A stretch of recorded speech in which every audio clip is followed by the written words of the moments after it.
d'interviewer René Scherrer à propos du système de l'enfance. Il était l'auteur, faut-il le rappeler, d'un numéro de la revue Recherche, le numéro 22 de cette revue, qui était consacrée justement à l'enfance et qui s'intitulait « Album systématique de l'enfance ». Et donc nous l'interrogions, et à son domicile où il nous avait reçus, et la chose se déroulait dans une épaisse fumée, car les propos de René étaient rythmés par ses profondes inspirations, et pendant 1h30, donc, nous l'avions écouté et interviewé. Généralement, les choses se compliquent lorsque on en vient à décrypter un enregistrement qui a été ainsi obtenu avec un magnétophone. Parce que, comme on dit, la langue orale et la langue écrite ne sont pas similaires. Il y a des redondances, il y a des phrases inachevées, il y a des hésitations. Donc il faut réécrire et ensuite soumettre à l'auteur.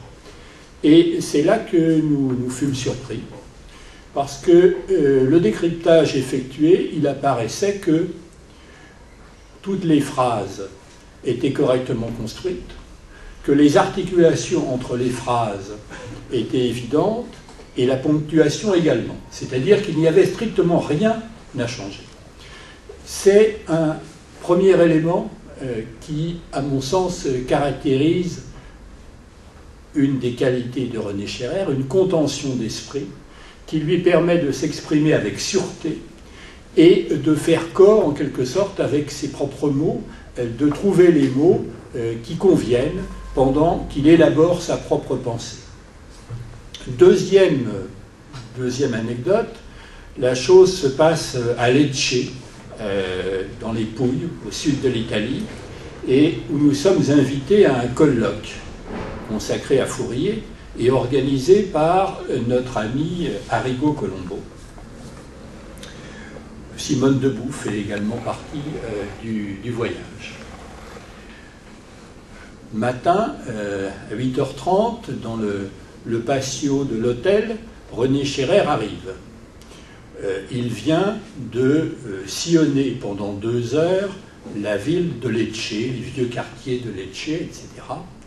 Et il s'intéresse aux citronniers et aux orangers dans le patio de l'hôtel. Il palpe quelques fruits. Et puis vient le moment du début du colloque et de l'intervention donc de René Scherrer. Et là, René s'excuse de ne pas maîtriser pleinement l'italien et il commence à lire son intervention, 2 ou 3 pages, qu'il a rédigées en italien à l'aide d'un dictionnaire et il a revu la prononciation avec un des organisateurs du colloque la veille au soir. Je crois que c'est cette deuxième anecdote dit également quelque chose d'important sur René Scherrer, cette espèce d'hospitalité, d'ouverture sur les êtres et les choses, et en l'occurrence son hospitalité à l'égard de la langue parlée par ses hôtes. Voilà donc deux éléments qui me semblent importants pour situer une manière de travailler. J'en viens maintenant à ce système de l'enfance dont il nous entretenait. Je voulais peut-être lire une phrase qu'il avait prononcée à l'occasion de cet entretien. « L'enfant est à chercher premièrement et à définir dans ce réseau de dépendance et d'interdits à l'intérieur duquel différentes forces de captation affectives, éducatives se développent. Ce ne sont pas des traits psychologiques inhérents à une nature en soi qui caractérisent d'abord l'enfant, mais la texture de ce réseau et le jeu des forces qui, de l'intérieur, assurent son équilibre. » Bon, il y avait là des réflexions qui sont suffisamment consistantes, je crois, pour conserver une vive actualité. Il avait ajouté, pour comprendre l'enfance, il faut comprendre qu'un enfant est placé dans une situation tout à fait paradoxale, qui est celle de ne jamais rencontrer que des gens qui sont spécialisés dans l'étude de l'enfance, qui sont des spécialistes de sa propre condition. Alors, dans ce discours et cette analyse du système de l'enfance, il y avait, à l'évidence, une inspiration fouriériste, car, comme on sait, il y a d'une part ce thème dans Le Nouveau Monde amoureux et dans d'autres œuvres de Fourier de la circulation des enfants dans le corps social, avec ces fameuses petites bandes et petites hordes qui sillonnent le phalanstère. Et il y a également une critique de la famille. Or, il est clair que le système de l'enfance est articulé à une institution familiale qui a pour objet de façonner les enfants à la ressemblance des adultes qui sont chargés de leur éducation. Donc il y avait bel et bien une inspiration fouriériste évidente, et pour quelqu'un qui avait entendu ou connu par ouï-dire le premier Scherrer, eh bien, il semblait bien qu'il y avait rupture. En effet, l'œuvre de Scherrer avait commencé, et il était connu en tant que traducteur des recherches logiques de Husserl et en tant que commentateur de Husserl. Il y avait donc quelque chose de surprenant à voir surgir cette référence à Fourier, auquel il avait déjà consacré un choix de texte et un livre, Fourier ou la contestation globale. Donc, on pourrait se dire, il y a là une rupture étonnante et incompréhensible qui relève du jeu de circonstances extérieures et non d'une maturation ou d'un approfondissement philosophique. Or, je crois qu'il n'en est rien. C'est-à-dire que je crois qu'il y a une logique à ce passage de Husserl à Fourier.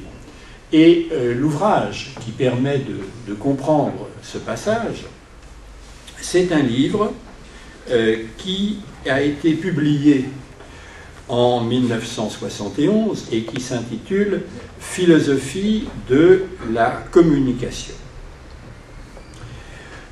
Cet ouvrage « Philosophie de la communication », paru en 1971, est lui-même un abrégé d'un autre livre publié en 1966 qui s'intitulait « Structure et fondement de la communication humaine », ouvrage auquel René Scherrer avait travaillé entre 1955 et 1959. Dans ce livre, René Scherrer s'interroge sur, écrit-il, la possibilité et la profondeur de toute communication humaine. Il pose la question comment un sujet peut-il sortir de lui-même et trouver un accord avec un autre. Ce questionnement sur la possibilité, les fondements d'une communication humaine, ce questionnement l'amène à une lecture d'un texte de Husserl, Les Méditations cartésiennes. Je ne vais pas rentrer évidemment dans la technicité de ces analyses, mais je veux simplement repérer un lieu. Et ces méditations cartésiennes, il centre son travail sur la cinquième de ces méditations cartésiennes, qui s'intitule « Détermination du domaine transcendantal comme intersubjectivité monadologique ». Il y a donc un travail sur l'intersubjectivité chez Husserl qui devient le centre d'un chapitre extrêmement dense et complexe qui s'intitule, c'est à l'intérieur du chapitre 2 du livre Philosophie de la communication, la partie 3, la communication, problème transcendantal, où on trouve l'analyse extrêmement minutieuse des paragraphes 44 à 50 des méditations cartésiennes de Husserl. Et en particulier du paragraphe 44 de ces méditations cartésiennes, où Husserl établit fait valoir que la constitution transcendantale des subjectivités étrangères est la condition de possibilité pour moi d'un monde objectif. Autrement dit, la relation avec l'autre est constitutive et la condition de possibilité de la position d'un monde.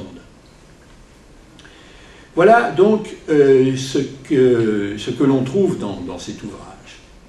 Alors je disais que je n'allais pas rentrer dans le détail des analyses, mais simplement revenir sur les résultats. Et les résultats tels qu'ils figurent dans la préface de ce livre. Après avoir minutieusement analysé les méditations cartésiennes et la 5e méditation cartésienne et de Husserl, eh bien, Scherrer prend une forme de distance, qui est une distance subtile d'ailleurs, qui n'est pas fondée sur la mise en évidence d'une incohérence, mais plutôt sur la nécessité d'une sorte de conversion, ou sur la nécessité de porter le regard vers autre chose que vers une théorie de la connaissance au sens husserlien du terme. Il écrit ceci.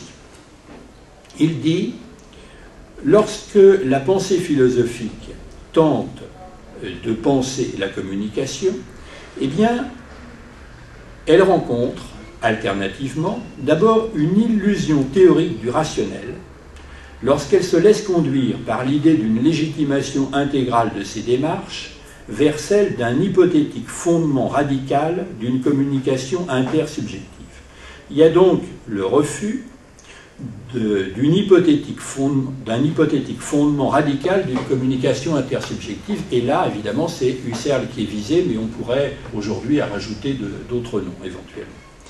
Et puis, illusion symétrique, en quelque sorte, lorsque la pensée philosophique tente de penser la communication, il y a une illusion existentielle du concret lorsque la réflexion détache une communication vécue et actuelle de tout contexte historique et social.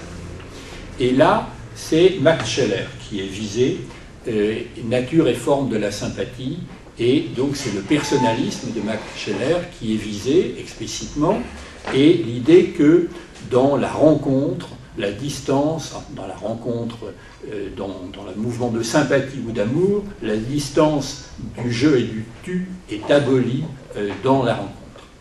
Donc un double écueil, et à partir de là, René Scherrer va définir sa propre position, qui va consister non pas à dire que la communication n'est pas théorisable, on peut théoriser les voies de la communication, mais le sens de la communication, ce qui porte la communication, ce sont des pratiques sociales. Et ces pratiques sociales qui portent la communication, elles peuvent aussi l'entraver. Et dans une société capitaliste, eh bien, les voies de la communication sont en quelque sorte fermées. Les communications ne sont plus que stéréotypées ou interdites. Elles sont bloquées par des rapports de classe ou des institutions. Et par conséquent, le seul renouvellement possible des communications est à chercher dans la direction d'une pratique révolutionnaire. Cette pratique révolutionnaire, René Scherrer, en 1969, la définit ou la désigne en faisant référence au marxisme, mais en indiquant que, en confessant que cette approche, qui est la sienne, est encore inachevée.